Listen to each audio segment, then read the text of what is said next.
What's up, everybody? Welcome to Podcast Now. I'm Alex, and in this video, I want to talk about Ghost of Tsushima's Iki Island expansion and talk about if it's too short. This is a conversation that it's sad to see online, but it is one that I have seen over on Twitter, the greatest place on planet Earth. Just kidding. But I actually do have a Twitter account, and we have fun while the rest of Twitter pretty much burns into the ground. I mean, it's definitely a point of conversation, and length definitely does mean something. There's no doubt about it. I'm not saying, by the way, that, you know, if a game is too long or too short, it's not right to complain about it. No, I think you honestly should complain about it. It's your money, and it needs to be worth the value. That last part, though, is definitely more up to the person, right? Because, you know, people can have different opinions on, you know, how long or how short a game needs to be to cost the money. Well, look, the easy answer from me is no, it's not too short. It's, you know, and I should be pretty honest with you guys as well. I've played around 3 or so hours by the time you guys are seeing this video. You guys should be seeing this video very, very early in the morning. I'm going to probably play and beat Ghost of Tsushima's, you know, expansion over the weekend. And you know what? That's exactly what I kind of wanted from it. Again, I really think it comes down to expectations. Look, if you have the PS4, and it's important to note this, right? You have the PS4, you get the director's cut. It's $20. So you're paying $20 for this expansion, however much you can squeeze out of it or however little you can squeeze out of it. If you go on PS5, okay, and you have the PS4 version, obviously, you're spending $30. You're spending $20 for the expansion, and you're spending $10 for the upgrade. Now, look, I will say there is something to be said about Sony having us pay the $10 just to kind of bring it over to PS5, right? Is the DualSense, is the audio, is the loading times, is the visuals, is that worth $10? That's an argument and a question you need to ask yourselves. At the end of the day, though, technically, okay, the DLC itself, the new island with all the missions, side missions, you know, exploration stuff, it's $20. It's $20. Is it worth $20? I 100% think so. And, you know, I know technically it's a different question, right? Is the game worth the money? But in terms of talking about, actually, it's very much related, I would say, to its runtime.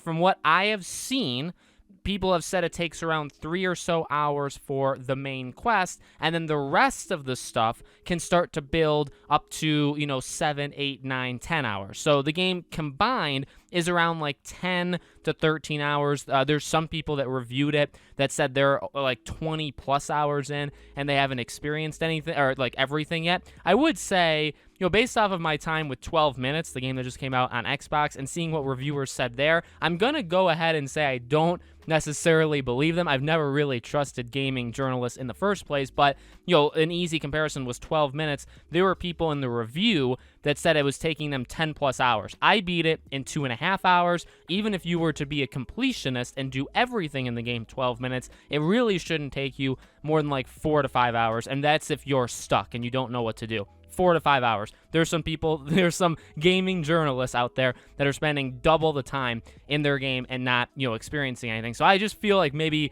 the casual, normal audience is faster than them. That probably makes sense. They're not very good at their jobs in the first place. And that's that. Honestly, again, if it was 10 hours, 10 hours is really all I'd be asking for it. Even if it was less than that, I wouldn't really mind. $20 for however much time you can get out of it. Look, again, I was planning on playing this game over the weekend. Really, I thought 12 minutes would be longer, and I'd have to go back and forth between them. I actually don't, because I beat 12 minutes in one sitting. I just played it straight through. So Ghost of Tsushima is the only game, you know, I'm playing through right now, and I'm kind of waiting for Aliens Fireteam Elite, which comes out on Tuesday. So, you know, to me, it's not even an argument to be had. I think it's silly, considering we're talking about a game that really, you know, I think if it was in the threshold of like 2, 3, 4 hours max, right? If it was you pay $20 and you get like 5 or less hours, I think there's a conversation to be had there about not scamming, but like, is it actually worth the price, right? I think that's worth it, because it's like, well, it's not that much time.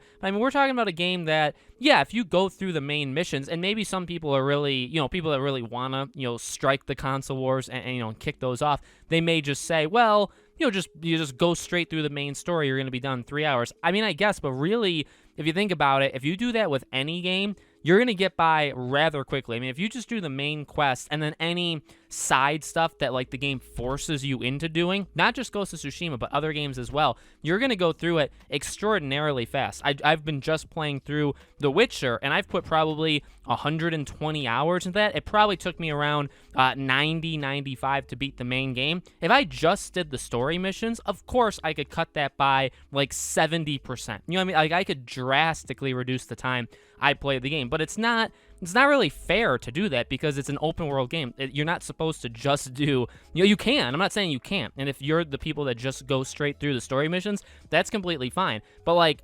criticizing it and saying there's not enough stuff there when the story is only like 2-3 hours, well, yeah, but then you're supposed to do the other stuff too, or at least some of it, you know what I mean? There's supposed to be other stuff there. So, in my opinion, this passes the threshold of, whether it's debatable to talk about it. Again, if it was under 5 hours, go at it, attack each other, grab your pitchforks and all that. But this is a game that probably minimum is going to take people 8, 9, 10 hours if they do, a fair amount of stuff. And I mean, I don't really think that's even debatable. I think that's 100% worth $20 considering, and I'm not throwing this franchise under the bus, but like people that liked, which includes me, I loved Miles Morales, Spider-Man Miles Morales. I mean, that, I platinumed. I did every single thing that the game had to offer, including platinuming it, and I believe just under 13 hours. And that was a $50 game on PS5. So it's like, well, obviously, to me, it's worth it. That was worth it. I had no problem paying that much money for it. I really didn't, and I don't have any problems paying for Ghost of Tsushima. So let me know what you guys think in the comments below. Do you think it's too short, too long? Have you played it yet? Those kind of things. Let me know. As always, make sure you guys are subscribed to the channel.